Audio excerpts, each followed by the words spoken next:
Good evening and welcome to the Elite Eight Bracket Betting Show. I am not Chad Millman. I'm Darren Ravel, and we have some great games coming up for you tonight. I have Colin Wilson. I have Stuckey with me to break down the games as we want it. We'll go over the splits from the books, and we'll do some player props.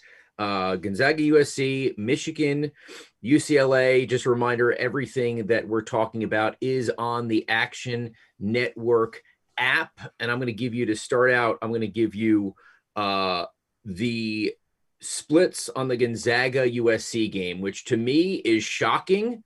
I can't believe where it's at 8.5. That Gonzaga at BetMGM is 61% of the tickets, 55% of the handle.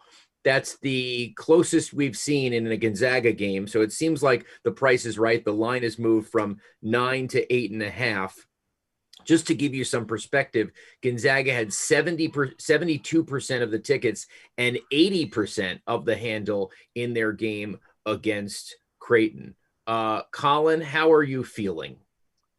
With this game, it's really tough to handicap because they've been taxed all season as far as what you have to pay for them to support them. They've always been 3 to 4 points more in the market than what they're listed in power rankings, like with KenPom or with what Stuckey does with us with the Action Network. And even tonight, I think maybe finally you're getting some sort of value. KenPom has it at 7. There was a ton of early money on USC, finally getting it down to 8.5. And to me, this is everything that we've talked about in the Action Network podcast for months about who's going to slow down Gonzaga. Well, a team that can absolutely attack the rim, somebody that's got enough bigs, somebody that can go straight to the hoop, and they just haven't been able to. I mean, the much easier matchup here would have been Oregon with the small ball, but USC can provide a lot of what Gonzaga we think can hurt Gonzaga.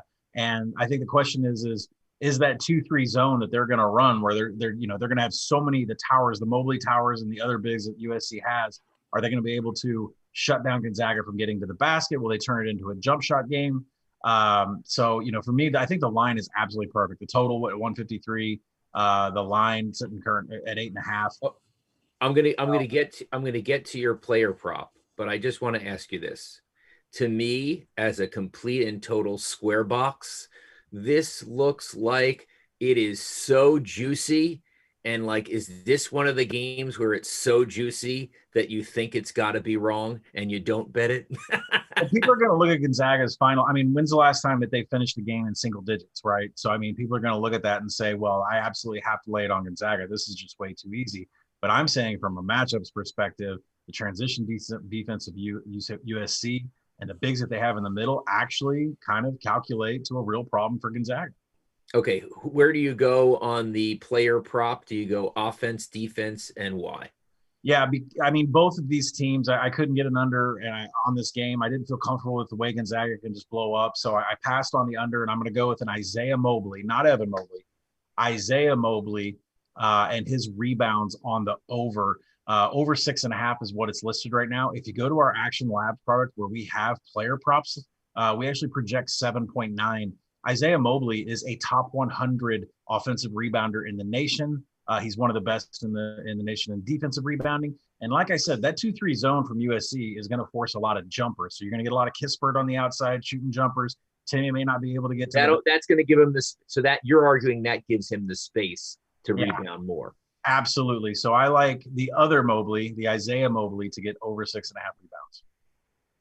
I'm going off script here. The producers are going to kill me. Stuckey, any thoughts on this game? Yeah, I mean, look, it's the Elite Eight. Very late in the college basketball season. You're not going to find a ton of mispriced games, either from a side or a total perspective. Market gets pretty efficient by this time of the year.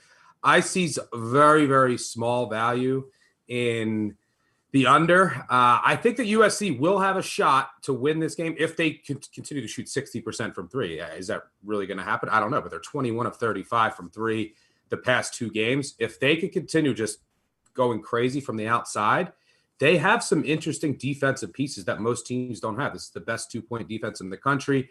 They don't have to really help on Timmy, right? And that not only neutralizes Timmy or helps contain him. You don't have to help and then there's not as many open jumpers on the outside. They also do a really good job in transition. Gonzaga's a juggernaut. They're going to get their points, but if there's one team that could slow them down, contain them a little bit, it is USC. Now, they're still going to have to hit shots because Gonzaga's still going to get their points, but just maybe not as many as we're used to the personally think the spread is about right around 9. I show some small value on the under. Yeah, it's not what I'm looking for. I was gonna pound Gonzaga with the biggest bet of the college basketball season for me, and now that makes me want to bet USC, but no, right? Okay, I don't think this. All right, let's get to some market news.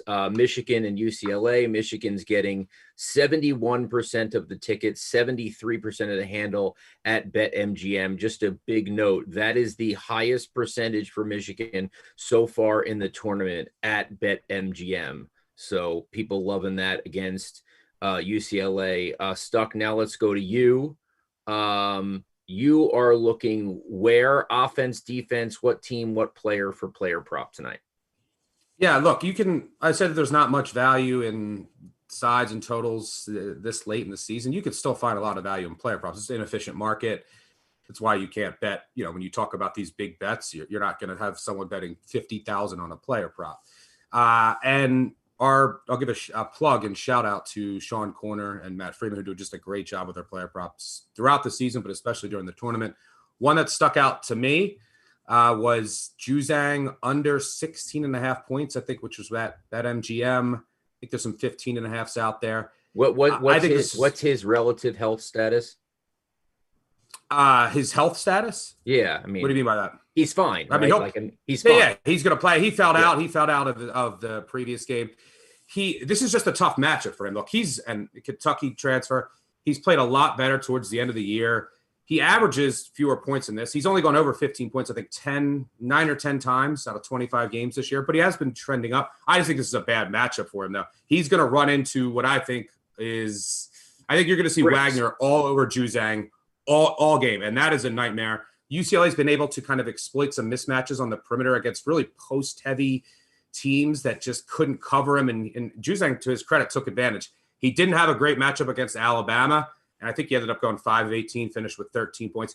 I think he has even a worse matchup now going against Wagner, who's just excellent defensively. He's not going to be vulnerable to the screening action on the perimeter. I think he's going to be all over him all game. I think this is a couple points too high.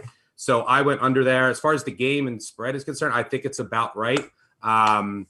If Michigan goes 11 of 25 from 3 like Alabama did, then we're going to see UCLA advancing. But other than that, this is it looks pretty fair to me. I'm trying to be helpful here, but I came in thinking I'm going big on Gonzaga and big on Michigan, and basically I'm coming out saying don't go too crazy and let's just go with player props. Is that where both of you are comfortable tonight at? And that's why we're doing player props.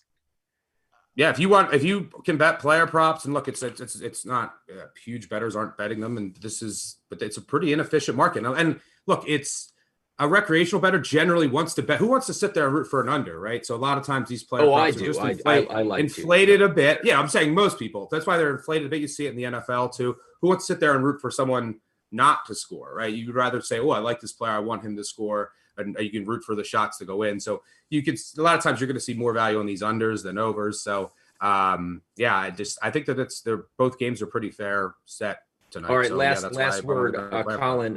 What do you think about the lot? Because I don't have big bets tonight because none of the guys wanted to give me big bets. What do you think about live betting tonight? Is there any opportunity in either game?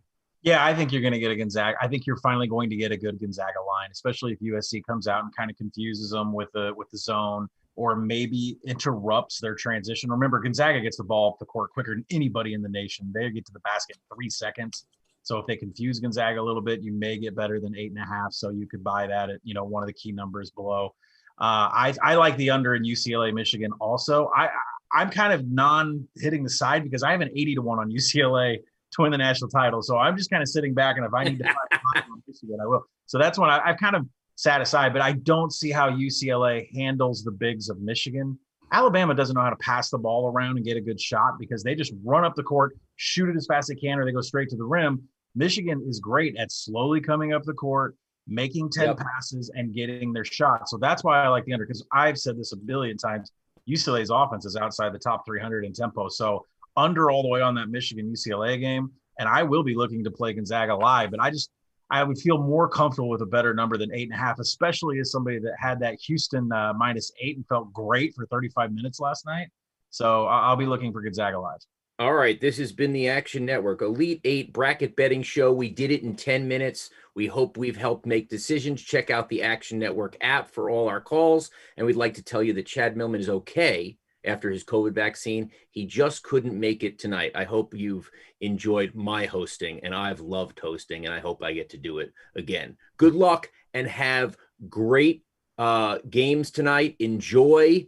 I think these are going to be good, but I think you guys both saved me from betting big ahead of time, and I'm going to live bet my face off. Good luck. Bye, everyone.